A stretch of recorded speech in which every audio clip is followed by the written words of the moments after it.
el presidente de la República. Ejecutivo y legislativo se sacan los ojos en plena pandemia y crisis económica. Peruanos y peruanas siguen muriendo por el coronavirus, camino a los 800.000 casos confirmados y más de 30.000 muertes y rumbo al 27% de pobreza. Hay problemas capitales que nos pasarán factura pronto, mientras nuestra clase política, en teoría, al servicio de la población, se pierde en su propio ruido. Esas políticas económicas están paralizadas con esto de la vacancia. Sí, no solamente las políticas económicas, sino que seguramente también muchas decisiones de inversión, de contratación de personal, de expansión de negocios. Seguramente gran parte de la actividad económica está como en ascuas. Y no sentimos las medidas necesarias para poder salir. Estamos en el mes de turismo, el 27 lo celebramos y no sabemos si ponernos un pendón negro porque estamos en plena agonía. Nos hemos distraído estas semanas debatiendo otros temas y hemos postergado, creo que algunos intencionalmente han postergado el debate de la reforma política para que no se aplique en abril de 2021. Comencemos. Si la economía peruana está haciendo agua, dentro de lo que hace agua, la industria turística, incluyendo restaurantes y hoteles, está agonizando. En lo que va de la pandemia, 70.000 pequeñas y microempresas quebradas, 650.000 empleos perdidos, camino al millón, 200 días sin ingresos. Los restaurantes, si bien es cierto, han abierto en delivery en mayo, algo han podido levantar en julio, a partir del 20 de julio, con la atención en salón, no llegan ni siquiera al 20 o 25% de aforo, porque obviamente hay un solo turno, no pueden atender en la noche, posiblemente a partir de la ampliación del toque de queda podría lograr un segundo turno. A la fecha hay 30% ya de cierres de restaurantes en el país y que no han abierto tampoco. Los viajes interprovinciales, con solo 8 regiones con semáforo verde, solo ocupan el 25% de su flota de buses. Lo mismo ocurre con las aerolíneas. De 220 vuelos diarios nacionales no se llega hoy ni a 15. Los vuelos internacionales prohibidos, sin una posición clara del Ejecutivo. 5.000 millones de dólares en proyectos de infraestructura nacional esperan ingenieros del exterior. Y salió la ministra Macetti indicando que se tenía que ver, había una correlación entre los vuelos internacionales con el nivel de contagios. Si estos bajaban, era muy posible que se abrieran. La pregunta era, ¿cuál es la relación? ¿Cuál es el vínculo entre los vuelos internacionales con la contaminación? La contaminación es local. Nosotros somos el sexto país más contaminado del mundo. Colombia ya abrió, a partir del día lunes, abren sus vuelos internacionales a Canadá, a Estados Unidos, a México y a muchas partes de la región. En el caso de Chile ya tiene vuelos internacionales a diversos países de la región. Ecuador está abierto, Montevideo también. Y le puedo enumerar la cantidad de obras que tienen personal extranjero que están solicitando venir a nuestro país, y el que vendrá no será el turista de selfie o de cámara fotográfica. Van a venir los turistas corporativos, los hombres de negocios, esos funcionarios, etcétera, que van a venir a trabajar. Más del 50% de los hoteles a fin de año podrían cerrar. Solo queda rescatar lo que sobreviva, alrededor de 22.000 millones de dólares, casi el 6% de nuestro PBI en juego. Sabemos que estamos en una situación política compleja, pero el tema económico no puede terminar perjudicando más de lo que ya se ha perjudicado al sector turístico. Nosotros queremos el respeto por la vida humana, pero también tenemos el respeto al trabajo y a poder ganarnos nuestros emolumentos para generar más trabajo y ayudar a la mayor cantidad de la población. Podríamos haber perdido 21.000 millones de dólares en todo el año. Vamos a perder 20.000 y vamos a tener 1.000 millones. Esa es la realidad. Es cierto que el mismo día que se aprobó la admisión a debate de la moción de vacancia presidencial, se aprobó, por presión a la coherencia, la prohibición de postular a cargos públicos de personas, como el actual congresista de APP Humberto Acuña, con sentencias por delitos dolosos en primera instancia. También que el viernes de la no vacancia se aprobó antes la reforma del financiamiento de partidos políticos. Sin embargo, aspectos cruciales de la reforma política total, como el voto preferencial, han quedado relegados. no se ha querido eliminar el tema del voto preferencial y esto va a afectar porque además vamos a tener elecciones internas que no serán primarias abiertas, pero tampoco necesariamente serán un militante, un voto. El Congreso decidió mantener, lamentablemente, la figura de asamblea de delegados. Lo que hay que hacer es llevar el voto preferencial a las internas de los partidos políticos.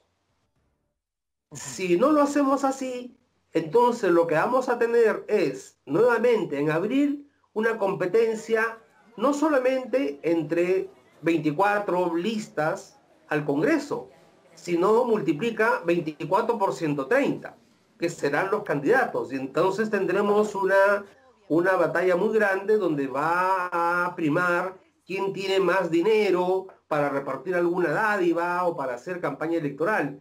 Se exacerba una disputa al interior de los propios partidos políticos. En tercer lugar, la inmunidad parlamentaria aprobada hace poco con trampa constitucional y para todos los funcionarios públicos. El tiempo apremia a menos de 8 meses de las elecciones presidenciales.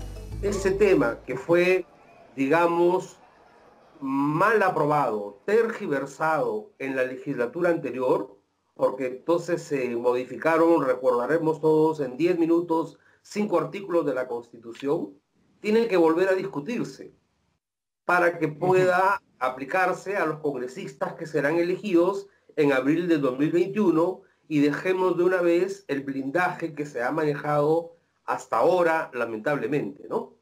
Para que esos cambios sean aplicables en las elecciones presidenciales y parlamentarias del 11 de abril de 2021, tienen que ser no solamente aprobados, sino promulgados por el presidente de la República antes del 28 de septiembre. Porque estamos con el tiempo bastante justo. Nos hemos distraído estas semanas debatiendo otros temas y hemos postergado, creo que algunos intencionalmente han postergado el debate de la reforma política para que no se aplique en abril de 2021.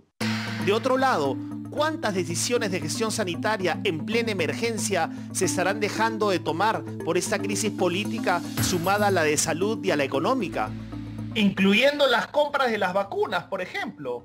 Sí, compras de vacunas, de nuevos equipamientos, decisiones de relocación de ventiladores, unidades UCI, porque seguramente algunas regiones del país ya están en la parte baja, en la parte descendiente de la curva. Entonces, de repente es económicamente eficiente quitar algunas unidades UCI de ahí y llevarlas a otras regiones donde todavía están en una parte o de meseta o de subida. Entonces, ese tipo de decisiones seguramente están pendientes. Además de alcanzar el 27% de pobreza y los 7 millones de puestos de trabajo perdidos y el 18% del PBI a la baja, se acaban de repartir los últimos 5.000 millones de dólares del fondo de contingencia de los ahorros en efectivo en bonos de 760 soles para las familias más pobres. Vamos a retroceder algo así como unos 10 años respecto de lo que veníamos ganando en reducción de pobreza. Y no solamente eso, sino que también hay varios otros indicadores del bienestar de la población que tienen que ver con eso. La precariedad del empleo, las condiciones en que vamos a vivir, hacinamiento. Son varios los indicadores en los que lamentablemente vamos a retroceder más o menos aproximadamente una década.